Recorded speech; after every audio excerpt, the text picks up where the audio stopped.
Welcome to the Slop Temple. We pray this video helps. In this video, I will explain how to remove school restrictions on a Dell laptop.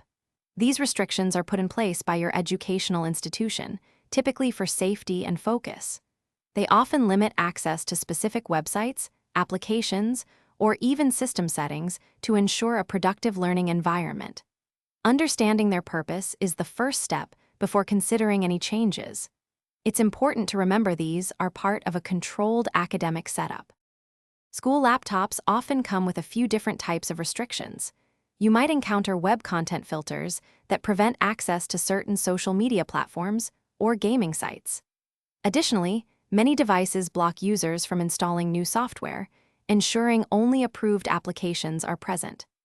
Another common type is administrative account limitations, which mean you cannot change critical system settings or manage user accounts freely. These controls aim to protect both the device and the user. While there are various discussions online about bypassing these restrictions, most methods carry significant risks.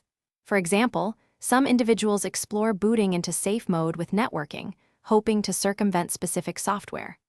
Others might attempt to change network settings, like DNS servers, though these are frequently locked down. Reinstalling the operating system could remove restrictions, but this requires administrative privileges and will likely erase all school-installed software and data. Such actions can lead to device malfunction.